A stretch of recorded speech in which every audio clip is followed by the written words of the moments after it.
नमस्कार आप सभी विद्यार्थियों को। आज हिस्ट्री ऑफ राजस्थान में हम आमेर के शासक मानसिंह को ले रहे हैं। कल जहां पर हमने वीडियो स्टॉप किया था उसी को आगे आज कंटिन्यू कर रहे हैं कि भगवंत दास के बाद जब मानसिंह शासक बनता है तो मानसिंह के द्वारा क्या तरह से कार्य किया गया, उसकी क्या अकबर के दरबार में भूमिका रही या आमेर के इतिहास में इसका क्या रोल है, क्या भूमिका है, इन सब के बारे में हम इस वीडियो के अंदर देखेंगे। तो सबसे पहले बताते हैं कि मानसिंह कौन थे। तो मानसिंह जो राजा बारमल थे उनके पुत्र और भगवंत दास के पुत्र थे। भगवंत दास की मृत्यु के बाद ये आमेर के शासक बनते हैं और इसी समय अकबर ने मानसिंह को राजा का खिताब दिया था और उसे आमेर का शासक नियुक्त किया था। इनका जन्म है वो 21 दिसंबर 1550 ईस्वी को हुआ था और जब 1562 ईस्वी में बारमल ने अकबर की अधीनता स्वीकार कर ली और अपनी पुत्री का विवाह अकबर के साथ कर दिया, उसी समय अकबर ने मानसिंह को अपने शाही सेवा में ले लिया था। उस समय इनकी जो आयु थी वो मात्र 12 वर्ष की थी और उसके बाद अपनी मृत्यु पर्यंत है वो मानसिंह शाही सेवा के अंदर बने रहे, यानी अकबर के समय में भी और अकबर के बाद जो शासक बने जहांगीर उसके समय में भी मानसिंह ने मुग़ल दरबार में महत्वपूर्ण पदों के ऊपर कार्य किया। अब बात करें कि मानसिंह के द्वारा क्या कुछ कार्य किए गए या मुग़ल दरबार में उनकी सेवाएं कैसी रही, तो इससे संबंधित उनके कार्यकाल को हम 3 भागों में बांट सकते हैं। सबसे पहले हम लेते हैं 1562 में, जब इनको अकबर अपने शाही सेवा में स्वीकार कर लेते हैं। 1562 से लेकर 1574 ईस्वी तक इसका कार्यकाल का निर्धारण हम करते हैं, जब इनकी पहचान बारमल के पोते के रूप में थी। तो उस समय यानी 1562 से 1574 के बीच में इनके द्वारा क्या कुछ कार्य किया गया उसको हम एक भाग में देखेंगे। दूसरा जो पार्ट है वो देखेंगे 1574 से 1589, 1574 टू 1589, जब वो कुंवर मानसिंह के रूप में यानी भगवंत दास के पुत्र के रूप में अकबर की सेवा में रहते हैं। तो उस समय इनके द्वारा कौन से महत्वपूर्ण कार्य या कौन से महत्वपूर्ण पदों पर काम किया गया।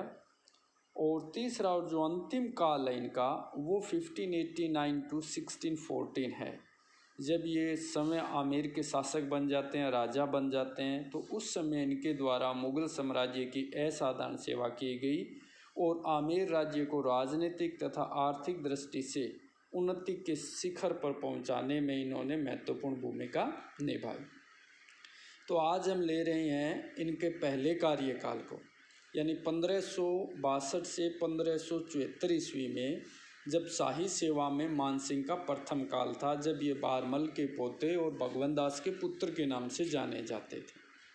तो अकबर के साथ जब अपनी पुत्री का विवाह करने के बाद राजा बारमल अपने परिवार के सदस्यों के साथ अकबर को विदा करने रामपुर तक गए, तब अकबर ने उनके पुत्र भगवंत दास और मानसिंह को शाही सेवा में नियुक्त किया तथा अपने साथ आगरा ले गया था। अब इसके बाद कौन कौन से महत्वपूर्ण कार्य किए इस पीरियड में, तो सबसे पहले हम देखते हैं कि 1568 ईस्वी में जब अकबर ने रणथंभौर दुर्ग को जीतने का निश्चय किया, तो उसने भगवंत दास व मानसिंह को भी इस अभियान में अपने साथ चलने का आदेश दिया।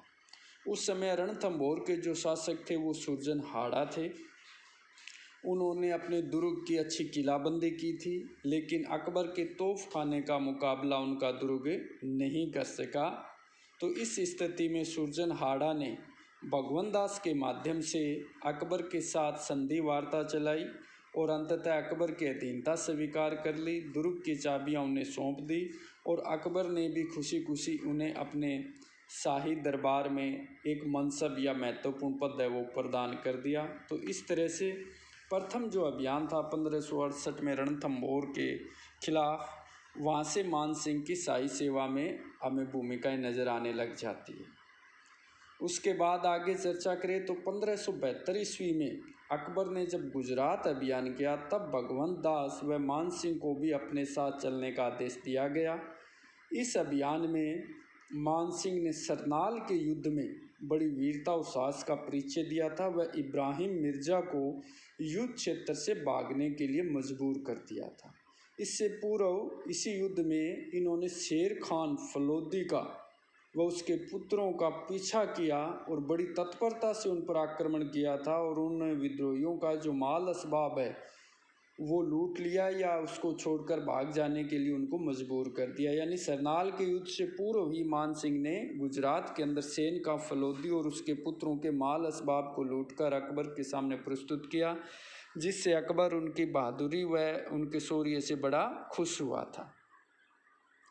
अब गुजरात से वापसी के दौरान अकबर ने कुंवर मान सिंह को आदेश दिया कि वह साहेब कुली खां के साथ मिलकर के और डूंगरपुर पर सैनिक अभियान करे, क्योंकि जो डूंगरपुर का शासक था आस्करण सिसोदिया वो एक तरह से अकबर की अधीनता स्वीकार नहीं कर रहा था। तो इसलिए 1573 ईस्वी में आस्करण सिसोदिया पर मान सिंह के नेतृत्व में आक्रमण हुआ और डूंगरपुर अभियान है वो सफल रहा और आस्करण को पहाड़ों में भाग जाने के लिए मजबूर कर दिया गया। इसी समय अकबर ने उनको यह आदेश भी दिया कि डूंगरपुर विजय के बाद मान सिंह राणा प्रताप से मिले और उन्हें समझाए कि जिस तरह से अन्य राजपूत शासकों ने अकबर की अधीनता स्वीकार कर ली है, ठीक उसी तरह से प्रताप को भी अकबर की अधीनता स्वीकार कर लेनी चाहिए। लेकिन प्रताप किसी भी सूरत में शाही हरम में शाही दरबार में किसी भी पद को प्राप्त करने की इच्छुक नहीं थे, न वो दरबार में उपस्थित होना चाहते थे और न ही अकबर की अधीनता स्वीकार करना चाहते थे। इसलिए मान सिंह और राणा प्रताप के बीच जो वार्ता हुई वो एक तरह से असफल हो गई। अब क्या होता है कि जो गुजरात का अभियान है उसको अकबर ने दबा जरूर दिया था, लेकिन वो मिर्जाओं की शक्ति को पूर्ण रूप से नष्ट करने में सफल नहीं हुए थे। तो मौका मिलते ही मिर्जाओं के द्वारा, जिसमें मोहम्मद हुसैन मिर्जा मुख्य थे, 1573 ईस्वी में इन्होंने पुनः विद्रोह कर दिया। तो इस बार कहते हैं अकबर ने सौम्य उनके विरुद्ध प्रस्थान किया और थोड़े दिनों में पूरे राजस्थान को पार करके वो गुजरात पहुंच गए थे। और जाने से पहले उन्होंने मान सिंह को आदेश दिया कि वो कच्छीवाड़ा के जागीरदारों के सैनिक दस्तों को एकत्रित कर मालवा के रास्ते से गुजरात पहुंचे। लेकिन मान सिंह जब उज्जैन पहुंचा मालवा में तो उसे पता चल गया था कि भी अकबर ने विजय प्राप्त कर ली, इसलिए फिर अकबर के आदेशानुसार वो वापस फतेहपुर सीकरी लौट गए थे। तो इस तरह से गुजरात अभियान में हम देखते हैं मान सिंह ने बहुत ही महत्वपूर्ण भूमिका निभाई। अब अगला जो अभियान है वो 1574 ईस्वी में अकबर के द्वारा पूर्वी भारत का किया जाता है। पूर्वी भारत में ये जो बंगाल उड़ीसा के क्षेत्र है उनको जीतने का निश्चय किया गया और इसलिए भगवंत दास व मान सिंह को भी महत्वपूर्ण सेना नायकों के रूप में इस अभियान में भूमिका अदा करने का आदेश दिया गया। परंतु रास्ते में ही अकबर को सूचना मिली कि आमेर के राजा बहरमल का देहांत हो गया है, अतः उन्होंने भगवंत दास में मान सिंह को आमेर जाने की स्वीकृति दे दी थी। तो इस तरह से इनका ये जो पहला कार्यकाल है वो यहाँ 1574 में समाप्त हो जाता है, जब राजा बहरमल की मृत्यु हो जाती है और भगवंत दास है वो आगे आमेर के शासक बनते हैं।